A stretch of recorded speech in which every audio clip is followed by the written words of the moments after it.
Well, hello and welcome back. It's me again. Today is the second episode of KikasDesign from Europe to America. And as promised, today I'm going to talk about legal stuff. There are lots of papers on the table. Make sure you understand this is not some kind of legal advice. This is just my story. And if you haven't checked the previous episode, the first episode, check it out. Then you would probably understand better what's going on and why everything is happening here. So before digging into the papers, I thought I will share about the beginning of 2024 when everything started.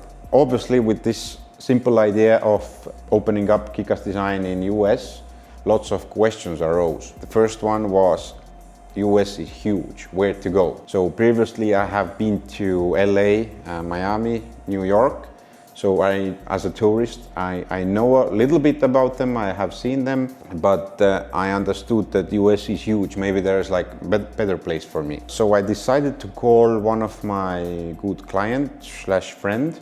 I call him Mr. International because he has like businesses everywhere and traveling the world all the time. So I called him, talked about my idea, he approved it, and I asked like, if you would have business like I have and you would want to open it up in US, where would you go? He said like maybe Miami and maybe Austin, Texas. I know Miami, but what's that Austin, Texas? I didn't know anything about it. When we finished the call, I immediately rushed to computer to check it out, and I kinda got that good feeling immediately. I kinda fell in love with the city by just looking at the videos and descriptions and photos. I have never been to Texas before. I didn't know obviously anything about Austin, but yeah, I kind of felt that there might be something in this city. So I decided I need to check this city out. So this happened in April when we visited the Austin the first time. Before this going to the Austin, I needed to understand about this legal stuff, you know, all this paperwork. So I was again just browsing the internet. I was in Facebook, and there is a group in Facebook. It's called like Estonians living in North America or something like this. So basically Estonians in North America. So I was just browsing this group, checking what people are talking about there, what topics there are and so on. And I was scrolling and I saw a familiar face. And I clicked, I checked, and I understood that this guy who I know is immigration lawyer. Immediately I messaged him. Henry is a guy that I know from school times. We were not in the same school, but Henry was friends with my classmates. So I kind of knew who he was and he knew me also. So we were not friends, but yeah, we knew each other. So I messaged him and we scheduled a meeting, like a video meeting.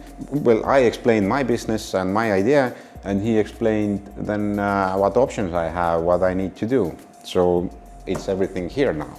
I kinda had chosen the city, pre-selection was made, and by accident I also had immigration lawyer who explained everything, what we need to do. So in April, I think it was in April, we visited Austin for the first time. Again, interesting thing happened, you know, everything is like, it's like a puzzle. Like all the puzzle pieces are like just falling in the right place. When I was buying the plane tickets to Texas, we just chose random moment when it was okay for me to go, for my wife to go, and so on, for my friends to go, so that the time was okay for everybody. Interestingly, at the same time there was a MotoGP in Austin. I was able to check out like the motorcycle culture also a little bit there. So when we were visiting to Austin first time, we planned so that 1 week we are going to stay in Austin and another week we are traveling around the Texas. So we visited San Antonio, Dallas and Houston also to check out, you know, the other cities, to just feel the Texas vibe, how it feels there. Obviously the main focus was on Austin. While I was in Austin, there was also, as I said, there was also MotoGP. So this brought lots of motorcycles to the city. I visited Ducati Austin. I liked the people there, and interestingly, there was like this Ducati party at Ducati dealership. It was like kind of connected to MotoGP because MotoGP riders were invited to Ducati dealership there. There was like gathering of people, lots of bikes, lots of people there. It was my first time to check out the local Ducati, local motorcycle culture. There were also many YouTubers, interestingly, at that time. I didn't know, for example, Manny from Motomillion. I didn't know who was Fastlane D and how popular he was in US. Anyway, all these guys were there. I was just like, I thought that I know these faces, but I didn't know who they were. Anyway, I was just like checking out the bikes, talking about the bikes with the people and so on. So this event was like a great opportunity to meet the owners, see the bikes, the local Ducati scene, what kind of modifications these bikes have and so on. I'm really lucky that my travel dates were on the same time with MotoGP. I didn't visit the MotoGP itself, but at the same weekend there was also Revival bike show in Austin. So this now was a little bit different type of event. It was mainly indoors bike show where basically enthusiasts and bike builders gather and show off their builds. There were a little bit different type of bikes than these that I build, more like cafe racers, scramblers, cruisers and then these crazy type of builds also. But it was nice to see the local scene again, what people are doing, what quality levels there are, how they are painted and so on. So I'm lucky that all these events were in the same weekend when I was in Austin. As I said, we visited also other cities. For example, in Dallas, we visited AMS Ducati, like Dallas dealership. The shop didn't look much from outside, but inside it was huge. Lots of bikes, and there were like many old Ducati models and special edition models. It was like a little trip to museum basically. I liked the shop because there were like so many bikes to look at.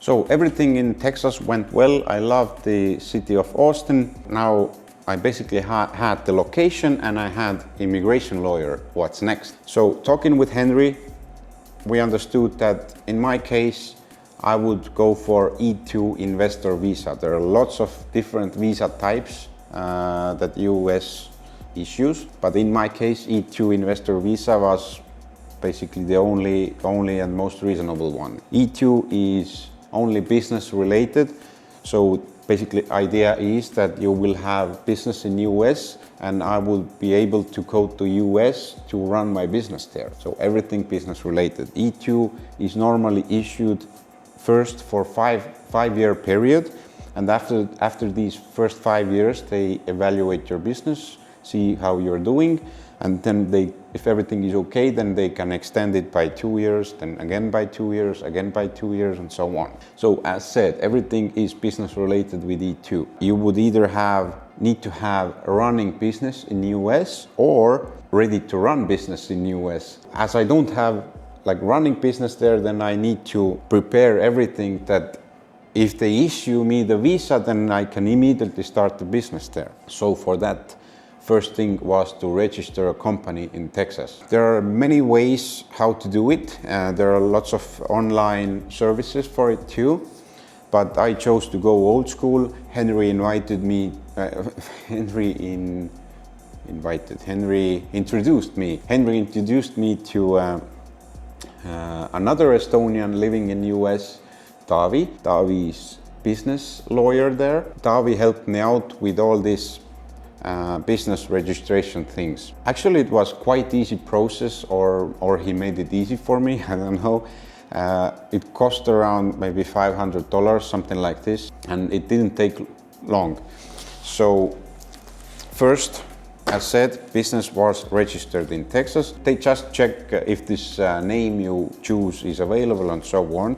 They issue taxpayer number, for example. If the business is registered, then you apply for employer identification number. That number is needed to open up a business account. It took like 2 or 3 weeks to get this employer identification number because it was sent to me by regular mail to Estonia. And once I had this identification number from IRS, I have this letter here, then I would be able to open up a bank account.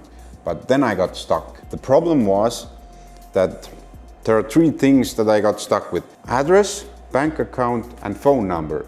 So they were all kind of connected with each other, and I didn't have any of them. So it was hard to where to start, basically. If I don't have address, then I don't have phone number. I can't make phone number. If I don't have address, then I can't have bank account, and so on. Everything is connected, and I don't have any of them. It was summertime.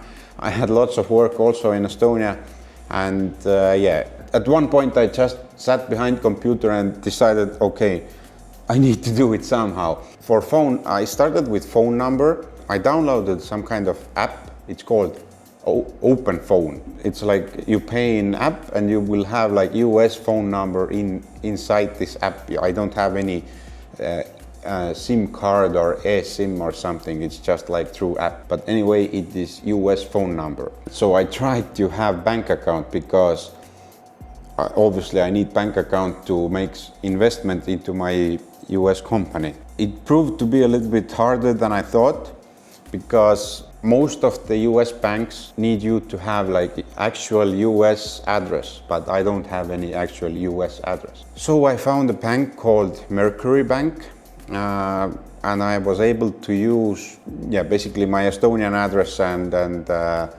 this postal box address. Anyway, I was able to finally open up a US bank account in this Mercury Bank, and the address I got this post box address. So now I got all these three things. Yeah, it was a little bit harder than I thought, but it didn't take like much money, but it was hard to like find a way how to do it. This is creation of company. This is contract between me and the lawyer. Yeah, this is another one. In embassy, they want to see what are you going to do in US. So with this E2 visa, they want you to have business plan. Business plan is this one here. 54 pages of everything about my business. What my plans are, how US market looks, what my projections are, what is going to happen, and so on. What I have done so far, how I'm connected to US, and so on and so on. How many people I'm going to employ, what my expected revenues are going to be, and so on. For this, Henry introduced me to one company, like US company, who is providing this business plan service. So it was like about 1.8K to get this business plan done. It took about a month to do. We had multiple video calls. I explained my business. I talked them through what my plans are. They get everything between these in these papers. Loans, obviously, I need money for US company. So in my case, my Estonian company is lending money to my US company. If everything goes well in US, then US company pays it back to my Estonian company. Seems easy, but actually not so easy. And now about the investment, about the money.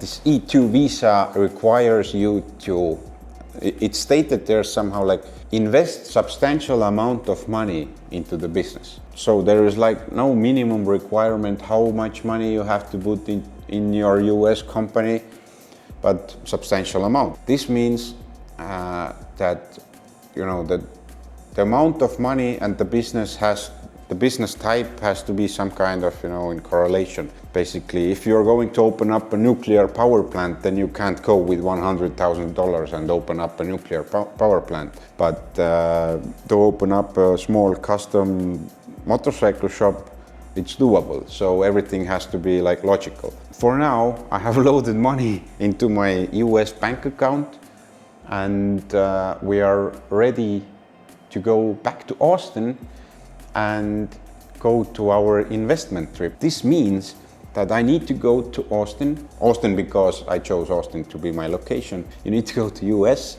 and invest money into your business. In my case, I have chosen to do so that I will buy some tools that are needed to build the bikes, and I will probably buy the first bike the stock bike that I'm going to build there in US. So this is also like an investment I will have bike ready in US if I arrive. Another fact about E2 I forgot to mention is as it's fully business related visa, then in my case I will be only allowed to work for my own company and do my company things. I will not be allowed to work, for example, in McDonald's or something. On the other side, my wife will be totally free. She can do whatever she wants. If she wants to work for some US company, then she can do it, or not work, or whatever she wants to do. Yeah, I'm totally tied to my US company and its things. Let's conclude the current situation. I have immigration lawyer Henry, I have business lawyer Tavi, I have registered a company in Texas, I have US phone number, I have US bank account, I have US postal address, and I have business plan. What I don't have are the receipts and invoices of the investments for the US company, because I haven't done any of them yet. In the next episode, we are going to Austin and we're going to spend some money. So stay tuned, click like and subscribe, and see you next time in Austin. Bye.